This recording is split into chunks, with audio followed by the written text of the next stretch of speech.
Harda qaldı ya bu mətiş? Gör hələ bu bağça gəlməyə bu qədər hazırlaşır. Universitetə getsə nə eynəyər də? Gələr. Gözləyək də. Elə, biz bura niyə gəlmişik? Tələsmə, indi hər şeyi özün görəcəksən. Biz gəldik. Nəhayət ki. Hə. Bugün əfsanə çıxış eləyəcək. Aha. Bəs narahat olma. O bugün gəlməyəcək. Yaxşı? Əziz valideynlərimiz, uşaqlarımız, hamınız xoş gəlmisiniz. Bu günləri uşaqlarımız ilk dəfə olaraq çıxış eləyəcəklər. Düzdür uşaqlar? Aferin. Uşaqlara ev tapşırığı verməmişdik. Ona görə ki, kim hansı mövzuda istəyir, şeir deyə bilsin. Mövzumuz sərbəstdir. Uşaqlar təbiət haqqında da, vətən haqqında, ana haqqında, bayraq haqqında öz şeirlərini bir-bir sıra ilə deyəcəklər. Düzdür uşaqlar? Şeirlərimizi hazırlamışsınız uşaqlar? Afərin, afərin sizə. İndi kim birinci başlayacaq şeir deməyə? Əlini qaldırsın uşaqlar. Azərbaycan doğma elim, nə gözəldir ana dilim. Ana dilli, samat gülüm, vətənimdir vətənim. Afərin.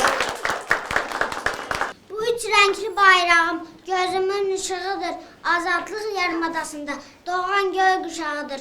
Üstündəki ay ulduz gəlir mənim xoşuma. Ay ulduza bənzər. Vətən mənim bugünüm, sabahçı toy düyünüm. Haqqım var könüm Azərbaycan deyəndə. Ürəklərdə dönüm Azərbaycan deyəndə. Afərin. Yurdum da Azərbaycan, oluyam qanadıyam. O mənim doğmanım, mən onun evladıyam. Afərin. Alışlayaq. Keç əyləş Fatih, keç əyləş yerə. Əfsanə.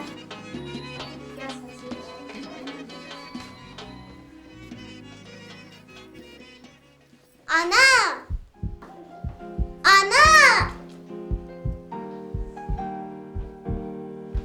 Mənim anam.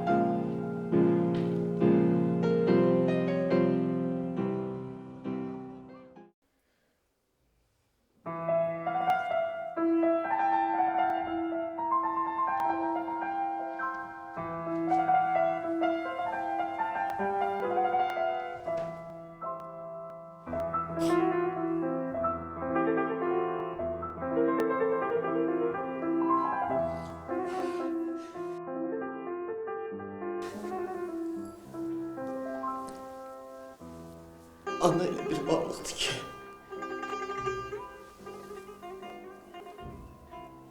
onu bitirmək. Bax, biz nə qədər böyüsək də, özümüzlə ailə qursaq da, amma hər zaman anamız üçün uşaq olaraq qalırıq.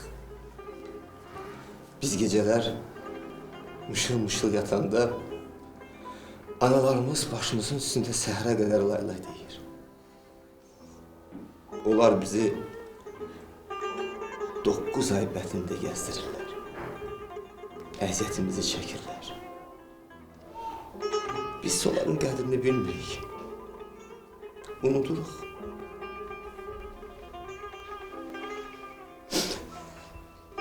Yalnız itirəndən sonra başa düşürük ki, oğuldan da düz deyirlər. Uşaq anadan yetim qalar.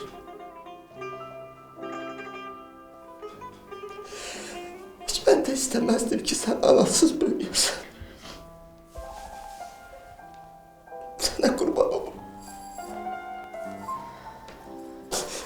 Düzdür, bizim anamız yoxdur. Yoxdur bizim anamız.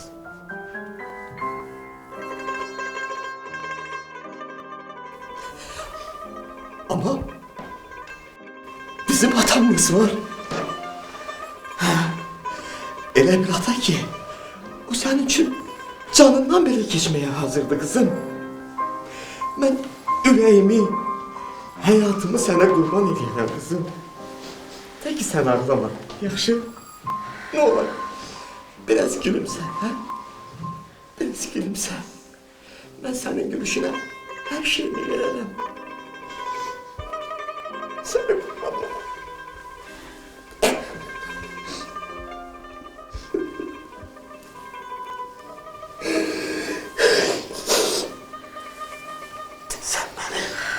Sen benim her şeyimsin efsane.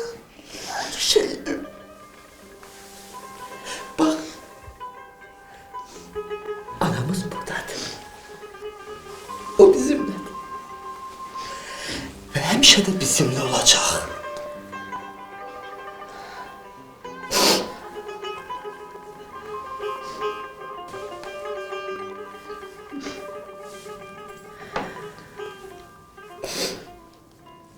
Efsane.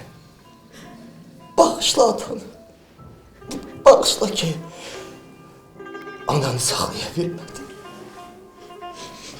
Buna canmadım. Çünkü yanında değildin.